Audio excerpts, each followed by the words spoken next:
La lesión del manguito rotador es una de las principales causas de dolor e incapacidad en el hombro. Con más de 10 años de experiencia y múltiples pacientes tratados con éxito, he decidido compartir toda la información que necesitas saber. No busques más y comencemos. El manguito rotador son un conjunto de 4 tendones: el supraespinoso, el infraespinoso, el subescapular y el redondo menor. Todos ellos se alojan y tienen su origen en la escápula y todos van con su tendón hacia la cabeza del húmero proximal. La principal función de los tendones del manguito rotador cuando actúan en conjunto es sostener la cabeza humeral en su posición, o sea, son los principales estabilizadores dinámicos del hombro y cada uno en particular favorece algunos de los movimientos del hombro, como son la elevación, la rotación externa en abducción y también la rotación interna. ¿Cuáles son las causas de las lesiones del manguito rotador? Los tendones del manguito rotador son como elásticos que envuelven la cabeza del hombro, traccionan y trabajan para poder favorecer la movilidad. Estos elásticos se van gastando en la vida. A todas las personas se les va gastando. Y uno puede encontrar estos elásticos con signos de sobrecarga, con signos de rotura parcial, incluso como una rotura completa. Y en la mayoría de los casos, estas lesiones son por desgaste. El desgaste que está estrechamente relacionado a la edad del paciente. En otros casos, pueden existir roturas traumáticas. Esto es más frecuente en gente joven, en donde en tendones sanos, con un mecanismo de alta energía como un accidente de tránsito, caída de altura, incluso con luxaciones de hombro, uno puede ver una rotura de alguno de los tendones del manguito rotador. También existen mecanismos mixtos, en donde tendones que a lo mejor ya están previamente gastados, incluso con una rotura, con un mecanismo traumático, se termina de romper más o termina de agrandar esa lesión. Al examen físico hay que buscar dolor y también déficit de la fuerza con las diferentes pruebas de provocación de los distintos tendones. Como por ejemplo, algunas de ellas son las más frecuentes: test de Job positivo contra resistencia para buscar dolor en relación a las lesiones del supraespinoso, dolor y déficit en rotación externa contra resistencia en esta posición para buscar déficit o lesión del infraespinoso. También la prueba de Hornblower en esta posición, buscar contrarresistencia para buscar lesiones del redondo menor, o también para lesiones del subescapular, un belly press test donde el paciente sostiene la mano en su abdomen y se resiste al retiro de la mano con fuerza suficiente y sin dolor. Esas son algunas de las pruebas frecuentes que utilizamos para buscar dolor asociado a lesiones del manguito rotador. También es necesario buscar dolor en la articulación acromioclavicular y también es necesario palpar la corredera del bíceps para buscar dolor bicipital, que también son lesiones que se asocian cuando existen lesiones del manguito rotador. El diagnóstico de las lesiones del manguito rotador se realiza mediante la historia del paciente, el examen físico y también se complementa con imágenes para poder confirmar el diagnóstico y poder etapificar la lesión, o sea, ver en qué etapa del problema de la lesión del manguito rotador está el paciente. Estos exámenes que se utilizan van desde una radiografía de hombro complementado con una ecografía o incluso una resonancia de hombro para ver con mayor detalle qué tipo de lesión del manguito rotador es la que está presente. Y uno con las imágenes puede ver elásticos con signos de sobrecarga, desgaste e inflamación como es la bursitis, o también puede haber este elástico con una rotura parcial, incluso con una rotura completa de uno o más de los tendones del manguito rotador. Uno habla de rotura completa cuando el tendón se desinserta completamente del hombro. Para entender las diferentes estrategias de tratamiento en las distintas etapas de las lesiones del manguito rotador es fundamental entender la historia natural de esta enfermedad. Por ejemplo, sabemos que el tamaño de la lesión está estrechamente relacionado a la edad del paciente. A mayor edad es más probable de encontrar una lesión de mayor tamaño. Sabemos que el tiempo de evolución está estrechamente relacionado a la cantidad de atrofia muscular del tendón y músculo involucrado. O sea, a mayor tiempo, mayor atrofia muscular. Y también el tiempo de evolución se asocia a mayor infiltración grasa. Tanto la atrofia como la infiltración grasa del músculo involucrado son cambios irreversibles y que aumentan el riesgo de re-rotura en caso de intentar una reparación. También sabemos que la mayoría de las roturas parciales van a evolucionar en el tiempo hacia una rotura completa. Hay datos que incluso dicen que más del 50% de las roturas parciales se va a completar en el plazo de 2 años.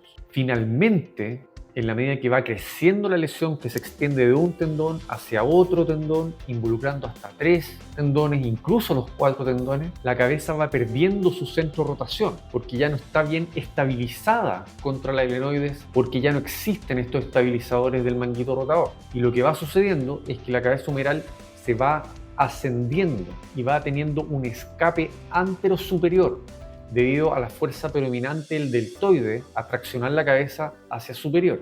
Y una vez que juntamos la disfunción del manguito rotador asociado a un ascenso de la cabeza humeral y a cambios degenerativos glenohumerales, estamos enfrente a una artropatía del manguito rotador, que es el estadio final de esta evolución natural que tienen las lesiones del manguito rotador. No significa que todos los pacientes vayan a llegar a eso. Para eso se necesita tiempo. Por lo tanto, va a depender de en qué momento de la vida a un paciente le toque debutar con una lesión del manguito rotador. Obviamente, si diagnosticamos una lesión completa de al menos uno de los tendones del manguito rotador en un paciente más cerca de los 40 años, es altamente probable que alcance a llegar a una artropatía del manguito rotador y que tiene muchos años por delante por evolucionar. Sin embargo, si tenemos una rotura completa de al menos un tendón en un paciente ya de 70 años, pero sin cambios degenerativos o ascenso de la cabeza humeral todavía, es menos probable que alcance a llegar a una artropatía del manguito rotador. Existe una etapa de discapacidad severa asociada a una lesión del manguito rotador. A esta la llamamos pseudoparálisis y es evidente cuando el paciente tiene la incapacidad para elevar por sobre los 60 grados, incluso incapacidad para sostener el hombro en rotación externa, y este se devuelve incluso por incapacidad de mantener la fuerza de los rotadores externos. Esto habla de una lesión grande y probablemente asociada a una artropatía del manguito rotador. Una vez realizado el diagnóstico y teniendo claro la etapa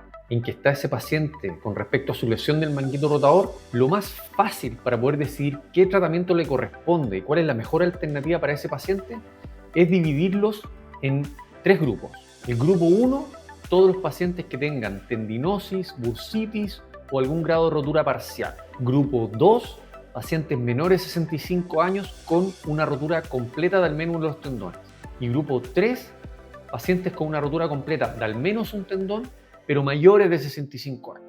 Por ejemplo, en las etapas iniciales de desgaste, sobrecarga e inflamación, el objetivo número 1 es disminuir el dolor y la inflamación, y esto mediante el uso de analgésicos antiinflamatorios, reposo del hombro de la carga de ejercicio o de la carga de actividades, sobre todo por sobre la cabeza, y complementarlo también con kinesiología para mejorar la capacidad de trabajo de esos tendones que se están viendo superados. Los tendones del manguito rotador y cualquier otro grupo de tendones generalmente duelen cuando ven superada su capacidad de trabajo. Por lo tanto, si mejoramos la capacidad de trabajo mediante el ejercicio de rehabilitación, podemos disminuir el dolor y mejorar su función.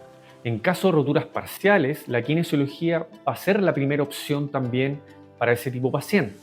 En caso de que la kinesiología en las roturas parciales del manguito rotador no tenga los efectos esperados, o sea, no tenga un efecto positivo en el dolor y la función, se puede recomendar la cirugía para la reparación de ese tendón. En caso de roturas completas de uno o más tendones del manguito rotador en pacientes activos, generalmente bajo 65 años, en donde uno proyecte que tiene que seguir usando ese hombro por mucho tiempo más, la recomendación hoy día para un resultado más predecible es la reparación de los tendones del manguito rotador. De esta manera intentamos que estos cicatricen para que sigan funcionando y con esto lograr la disminución del dolor y recuperar la función.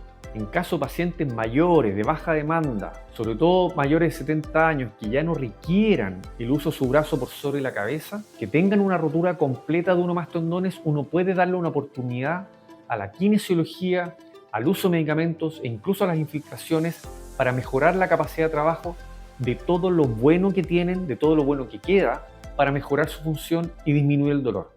En muchos casos se logran muy buenos resultados.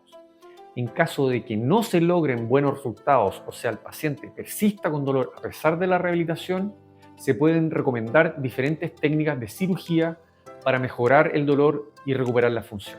En caso de roturas irreparables del manguito rotador, existe una gama de alternativas de tratamiento que van desde la rehabilitación y la kinesiología hasta reparaciones con aumentaciones, reconstrucciones con transferencias tendíneas e incluso una prótesis de hombro. La cirugía del manguito rotador es una cirugía mínimamente invasiva, artroscópica, en donde realizamos pequeñas incisiones para que entre una cámara de aproximadamente 4 milímetros con el objetivo de poder, en la mayoría de los casos, realizar la reparación de los tendones del manguito rotador. De esta manera, favorecemos su cicatrización para cumplir con los objetivos que son disminuir el dolor y recuperar la función. Es una cirugía que requiere una hospitalización transitoria, muy corta, muchas veces ambulatoria, en donde el paciente se va para la casa el mismo día.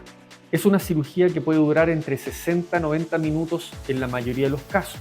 Para esta cirugía se utilizan técnicas anestésicas regionales del hombro que además se complementan muchas veces con anestesia general. También el paciente se puede llevar la anestesia para la casa. Con esto logramos un mejor control del dolor durante los primeros días después de la cirugía. El paciente saldrá de la cirugía con un inmovilizador de hombro que lo tendrá que ocupar de una manera un poco más estricta las primeras 3 a 4 semanas. Durante este periodo se autorizan ejercicios de codo y mano con una pauta para favorecer la movilidad del codo y la mano, ya que estas articulaciones no están involucradas en la cirugía. Se autoriza a retirarse el inmovilizador de hombro para bañarse y vestirse, pero debe permanecer puesto durante la noche. El primer control luego de la cirugía se realiza aproximadamente a los 10 días para controlar las heridas y retirar las suturas que se utilizaron para cerrar la piel. Luego los controles serán una vez al mes para controlar la evolución y la progresión de la rehabilitación. La rehabilitación y kinesiología comienzan a partir de la tercera a cuarta semana luego de la cirugía y se extiende por aproximadamente 3 a 4 meses. Se espera la recuperación completa del paciente a partir del cuarto mes luego de la cirugía.